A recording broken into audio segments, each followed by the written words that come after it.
Hola, ¿cómo están? Soy su amiga Majo y el día de hoy tenemos como invitada a la licenciada Cristina Álvarez Páramo, que es psicóloga pediatra. Hola Majo, ¿cómo estás? Muy bien, ¿y usted? Bien, ¿cuáles eran tus dudas? Tenemos bastantes dudas acerca Ajá, de su rama. está bien.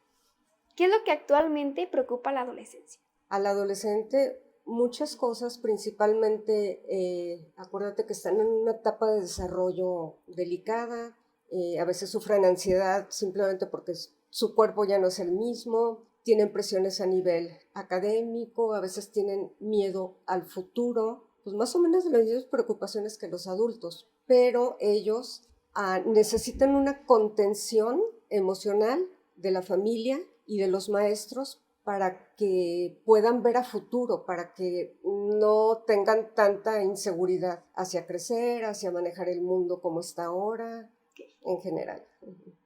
¿Qué expresan los papás de los jóvenes acerca de los problemas actuales? Bueno, los papás siempre tienen muchas preguntas. Principalmente vienen con preguntas específicas, como por ejemplo, pues veo a mi hijo ansioso, lo veo demasiado inquieto, está seleccionando la comida, entonces sobre eso ya se le da una respuesta al papá. Pero en el área en la que estamos, bueno, pues tú sabes que año con año los niños crecen, presentan diferentes conductas, y pues necesitan básicamente información sobre qué es lo que está pasando con ellos, cómo es su desarrollo, igual con los padres de los adolescentes. Ok, ¿y cómo los papás podrían ayudar a sus hijos con este tema? Es todo un tema el asunto de los límites. O sea, un niño y un adolescente también funciona mejor cuando tiene límites. ¿Qué quiere decir esto? Pues que le quede clarísimo lo que es correcto hacer, lo que no es correcto hacer. Sirve mucho tener una estructura, por ejemplo, con los pequeños como de horarios, pues todo lo que es contención emocional, disciplina y límites. Muy bien. En la OMS aparece que la ansiedad es uno de los principales problemas que hay. ¿Nos podría platicar qué es? Pues la ansiedad es un estado emocional de desasosiego. Los niños lo manifiestan a veces con síntomas físicos, como que les duele el estómago de la nada, inquietud, miedos, a veces miedos que los papás dicen, pues, ¿de dónde salió? Así se manifiesta la ansiedad en los niños y adolescentes. También la ansiedad los padres la detectan y los maestros en cambios de conducta del niño, o sea, lo que venía manifestando como, digamos, normal, hay cambios de conducta, incluso a veces se aíslan socialmente. Agrego al tema de la ansiedad bajo rendimiento escolar, o sea, están tan ansiosos que les cuesta trabajo concentrarse en sus actividades escolares. ¿Qué es el trastorno por déficit de atención o TDAH? El trastorno por déficit de atención e hiperactividad es un problema en el desarrollo neurobiológico del niño y las manifestaciones son conductualmente, o sea, hay tres clasificaciones. Una es inatento, o sea, un niño que simplemente se distrae con mucha facilidad, inatento e hiperactivo. Aparte de que se distrae, todo el tiempo se está moviendo, los maestros se quejan mucho de que interrumpe clases y además hay otro agregado, la impulsividad. Le cuesta mucho trabajo controlar sus impulsos y pues eso le afecta muchísimo su rendimiento académico. Ok, como papá, ¿cómo podríamos ayudarlo a la hora de detectarlo? Pues por lo general, o más bien lo más recomendable es hacer una evaluación que se llama psicopedagógica y de habilidades de aprendizaje, eso lo hace una psicóloga, para ver qué es lo que está pasando con sus diferentes áreas madurativas. Si realmente es un niño que es muy distraído, pues puede haber la intervención de un neurólogo o un paidopsiquiatra que lo va a medicar en caso de que los padres acepten para que logre concentrarse más. Y también hay lo que se llama terapia psicoeducativa, que a nivel pedagógico se le ayuda al niño a mejorar sus áreas de aprendizaje. Uh-huh. ¿Nos puede hablar acerca de trastornos de conducta alimentaria como es la anorexia y la bulimia? Bulimia. Eso sí es algo que los padres tienen que poner muchísima atención. Es un problema de salud mental que a veces puede ser grave. A veces el niño empieza por manifestar mucha ansiedad, después selecciona algunos alimentos y otros no los quiere probar y a veces el padre no detecta que va al baño y vomita lo que comió. Atrás de eso puede haber ansiedad, puede haber una depresión enmascarada. Se tiene que investigar qué es lo que está pasando a nivel del niño y a nivel también familiar. ¿Qué cosas han cambiado a nivel familiar? La dinámica, pues. Mencionando anteriormente acerca de los límites, tiene que ver cuando el niño comienza a hacer probar alimentos sólidos, tiene que ver con la anorexia. Mira, si un niño anoréxico que ya manifestó la anorexia, tenemos que investigar cómo fue su aprendizaje cuando empezó a tomar alimentos sólidos. Hay veces que lo tienen en la boca y lo echan para afuera porque las texturas no les acomodan o los sabores, entonces tenemos que hacer pues un acercamiento a eso. Incluso hay un término que se llama anorexia sensorial, o sea que la textura de los alimentos no la soportan y por eso te la escupen, como que eso es un antecedente de lo que se podría desarrollar como una anorexia. Y pues ahí yo lo que sugiero es que le den a probar alimentos, aunque sea un platito así chiquito, pero que lo prueben y sientan y experimenten las texturas y los sabores. Y pues también apoyar la conducta positiva, o sea, apoyar el que lo probó. Es que es todo un aprendizaje, pero también con el apoyo afectivo de los padres, pues, o sea, porque ese es un tema que a los papás preocupa muchísimo. El que no coma tu hijo, pues piensas que eres un mal padre, que no sabes cómo, qué dieta ponerle para que la acepte, o sea, es angustia, o sea, en parte el niño se da cuenta que no está quedando bien con el papá porque no come bien, y a los papás es un tema que les preocupa muchísimo, o sea, los llena de ansiedad, y entonces pues se van complicando las conductas y el aprendizaje. Hablando de otro tema, ¿cuáles son algunas conductas de riesgo que pueden detectar los papás? Bueno, en los adolescentes, pues un cambio de conducta inusual, por ejemplo, ansiedad o que no tengan interés en sus actividades cotidianas, bajo rendimiento escolar, pues a veces una tristeza que no saben de dónde viene, también es algo que tienen que investigar, a ver si no se trata de una depresión. Y también hay veces que les abruma tanto la ansiedad que tienen que se aíslan socialmente y entonces el papá no sabe por dónde van. Pues también el adolescente, aparte de que está en pleno desarrollo físico, también su aparato psíquico está en proceso de madurez y obviamente son más influenciables a las presiones de los compañeros en cuanto, oye, pues prueba un poco de esta bebida o fúmate un cigarro o esas cosas, pues los papás siempre tienen que estar muy, muy alertas, sobre todo a cambios de conducta en el adolescente.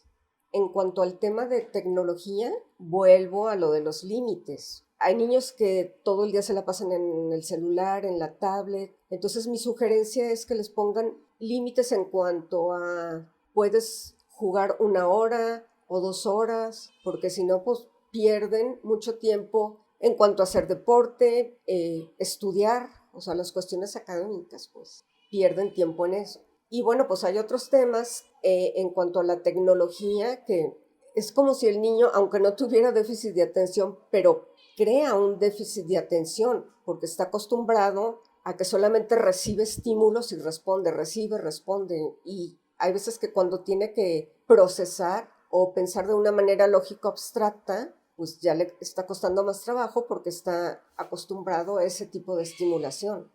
Entonces, ¿recomendaría una agenda para marcar puntualmente los tiempos de uso de tecnologías como videojuegos y teléfonos? Pues a nivel de sugerencias sí lo recomiendo. Claro, eso es un acuerdo de cada familia, pero por su bienestar en general sí tiene que haber esa limitación, porque si no se aíslan en ese mundo. Ah, y además, pues hay juegos muy agresivos y pues también eso, o sea, hay juegos que, pues de competencia, de agresividad, que la guerra, que llámate a tal, al otro. Como le dije a un niño, le dije que me enseñó su juego favorito y le dije, bueno, pues aquí pura matadera. Pues no, a mí no se me hace divertido y pues nomás se ríen, ¿verdad? O sea, ¿Estas situaciones pueden ser detonantes de muchas enfermedades psicológicas? Sí, depende qué base, qué tan sano sea la base de la personalidad del niño, pero sí pueden detonar porque los meten a un mundo que no es el real, no es lo que pasa cotidianamente. Y a veces les dificulta las relaciones sociales, porque pues ahí no se relacionan con nadie, a veces compiten, pues se meten todos a una competencia y juegan a distancia, pero esa no es una relación social con un igual a ti, y a veces pierden un poquito esa habilidad social. Ok. Entonces, muchas veces al caer en una adicción tienen que ver con depresión. ¿Y qué es la depresión? La depresión es un problema de salud grave, el cual ocasiona que tu hijo piense, sienta y se comporte diferente. Y esto trae problemas tanto físicos como funcionales, de que no estudian adecuadamente, y emocionales, porque sienten una tristeza que no pueden controlar. Y esto en ocasiones se mejora con tratamiento farmacológico y terapia psicológica. Pero la depresión sí es un tema que se tiene que tomar en serio, y en niños a veces se disfraza, o sea, en vez de que se muestren tristes, a veces se muestran extremadamente activos y como confrontativos, y lo que está atrás pues es una depresión, pues, o sea, una tristeza. Y pues la depresión no es de sal de esto con tu fuerza de voluntad, pues no, es algo más, necesitan una ayuda más. Mucha gente cuando está triste le dicen que si está deprimido, ¿es cierto?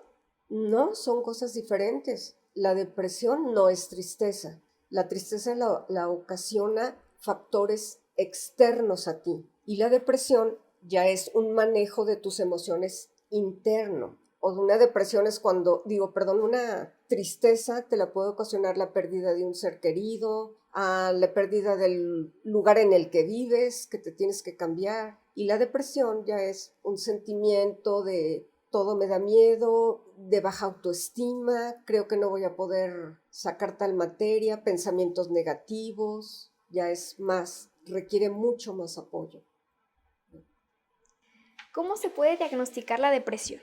Bueno, el primer aviso de que, para los padres, pues, de que tu hijo, adolescente o niño está deprimido, es un cambio total de conducta. Se aíslan, bajo rendimiento académico, les importa muchísimo lo que se diga de ellos, les afecta, pues, o sea, una autoestima baja, a veces no comen igual, y insomnio, además, más un estado, o sea, en general, tristeza y ansiedad. O sea que no hay motivación en ellos. Motivación para estar deprimidos. Por ejemplo, Ujú. el adolescente, aparte de que su cuerpo está cambiando, pues tú sabes, las hormonas todavía no se ajustan adecuadamente. Ellos se ven al espejo y pues se ven diferentes y a veces no se gustan. El acné, que estoy gordo o flaco, o que estoy muy bajito o alto. El rendimiento académico, pues, o sea, como si sacan una baja calificación, pues ya sienten que el mundo se acabó, eso también afecta. Y pues las exigencias del medio ambiente, pues, o sea, de que tienen que quedar bien con papás, compañeros y académicamente también, pues, o sea. Cuando hablamos de depresión, ¿el mejor terapeuta quién sería? Tiene que ser varias disciplinas las que intervengan. Terapia psicológica y terapia de un neurólogo o un psiquiatra que daría un medicamento que sería como apoyo para que el niño o adolescente se vaya sintiendo mejor. Y a veces también se pide ayuda, o sea, es interdisciplinaria, pues pediatra, psiquiatra y la terapia psicológica. Incluso yo como terapeuta pido el apoyo de los colegios también. Cuando un niño está deprimido, siempre hablo con los maestros y pido apoyo. Me reportan cómo se portó durante el día, les pido que no los expongan mucho a actividades que les pueden causar estrés. Por ponerte un ejemplo, exponer en público o participar en una competencia que ellos no son muy buenos. Pero sí, los colegios también ayudan mucho en estos procesos. ¿Existen terapias de depresión que han mejorado sin medicamentos? Bueno, la terapia psicológica maneja varias áreas, por ejemplo, manejo de emociones, que reconozcas cuáles son tus emociones, terapia de juego, y a veces sí, solamente una ayuda a nivel psicológico mejora el estado de ánimo. y hay otras en que pues, la misma terapeuta o psicóloga sugiere la ayuda de un psiquiatra o de un neurólogo. Resumiendo un poco, cuando sospechamos de un caso de depresión, primero es con el psicólogo y derivaría al psiquiatra infantil. Sí, el psicólogo hace una evaluación sobre qué sentimientos tiene el niño, qué es lo que le preocupa, porque a veces empieza como con miedos. Y si ya ves que su estado de ánimo es realmente de mucha tristeza, falta de ánimo, no querer hacer actividades, entonces sí yo sugiero que vayan con un psiquiatra infantil. En ocasiones incluso los maestros son los que detectan esta conducta y ya el maestro deriva a la psicóloga y la psicóloga al psiquiatra infantil. ¿Cómo se lleva a cabo una terapia psicológica en niños?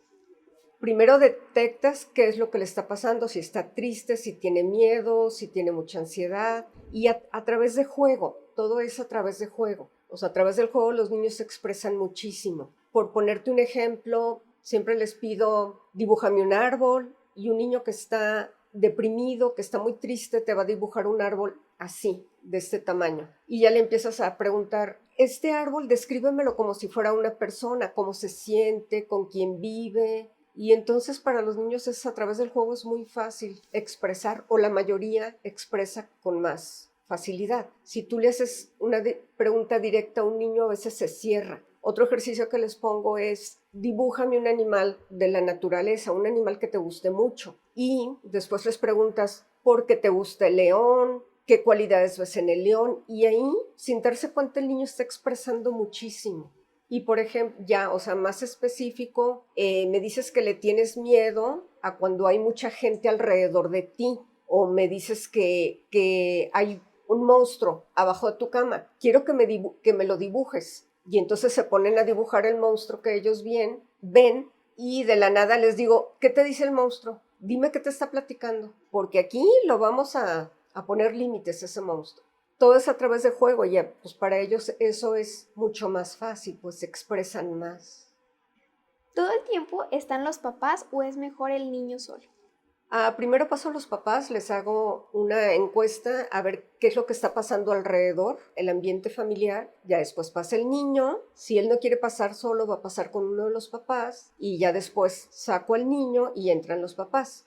Mira, te voy a poner un ejemplo. En la pandemia vino un niño muy angustiado de 9 años que decía, es que tú no te das cuenta, lo que viene es la nada. O sea, era tal su grado de angustia que venía la nada. Y le dije, bueno, ¿qué es la nada? Pues la nada. Dije, a ver, dibújame a la nada. Y pues me dibujaba unos monstruos espantosos con dientes y demás. Y poco a poco fuimos hablando con esa nada que él decía. Y llegó un momento que se empezó a reír y su ansiedad empezó a bajar.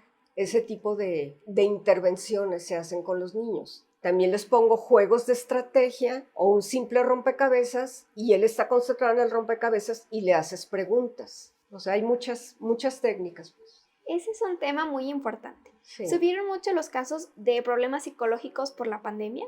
Muchísimo. Y las expresiones y los razonamientos que te hacían los niños, o sea, te dejaban helado, pues, o sea, realmente fue un tema fuerte. Y bueno, yo les pedí a los papás, dale solamente la información necesaria, no los satures de información y pues darles por lo menos una seguridad. Te vamos a poner la vacuna o nos vamos a cuidar entre todos, pero el mundo para ellos cambió terriblemente y todavía hay consecuencias.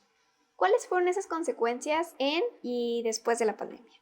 Consecuencias, durante la pandemia les afectó muchísimo no estar con su grupo social. No poder ver a sus amigos fue un tema fuerte. No poder ver a su abuela, por ejemplo. Hijos de médicos tuvieron que trabajaban en hospital, pues veían al papá 2 meses o se veían de lejos. O sea, afectivamente les afectó y les llenó de miedos. Pues, o sea, realmente pueden pasar cosas graves, tan graves que estamos afectados los adultos y los niños por igual.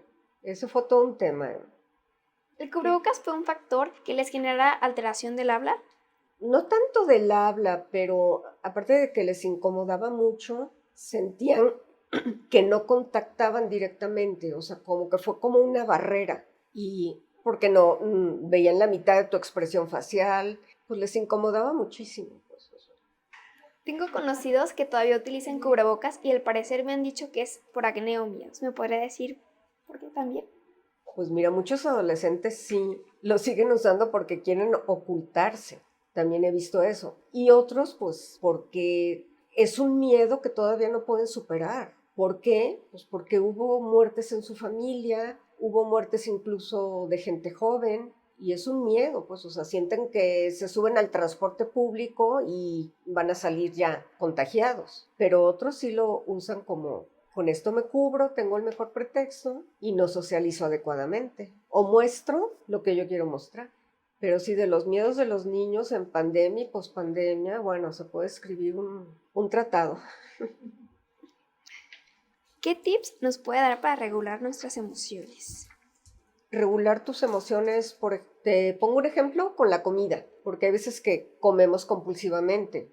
Entonces, antes de meterte un bocado a la boca, piensa si realmente tienes hambre. O sea, conecta la necesidad de estar lleno con la emoción que hay atrás de llevarte el bocado a la boca. Ay, qué feo soy yo, de comer algo, papitas, por ejemplo. O sea, ¿realmente tienes hambre? Y también, bueno, en los niños, pues incluso en las escuelas hay talleres de reconocimiento de emociones, o en ocasiones yo pongo nombre a sus miedos. En ocasiones yo digo, tienes tantos años y tienes miedo de crecer porque el siguiente paso es la secundaria y tú sabes que ahí vas a tener más responsabilidades. Hay veces que tienes que conectar, pues, o sea, su miedo con la emoción que hay atrás. Y eso pues a veces también funciona para los adultos, ¿no? ¿Qué significa tener una buena salud mental? Uy, es un tema amplísimo. Pues tener equilibrio en cuanto a tus actividades cotidianas, poder expresar tus emociones, poder socializar adecuadamente y disfrutar de tus estudios, disfrutar del deporte, sentirte bien, una sensación de bienestar. Uh-huh. Agradecemos a la licenciada Cristina Álvarez por su valiosa información. Uh-huh. Gracias por tus preguntas. Perdón.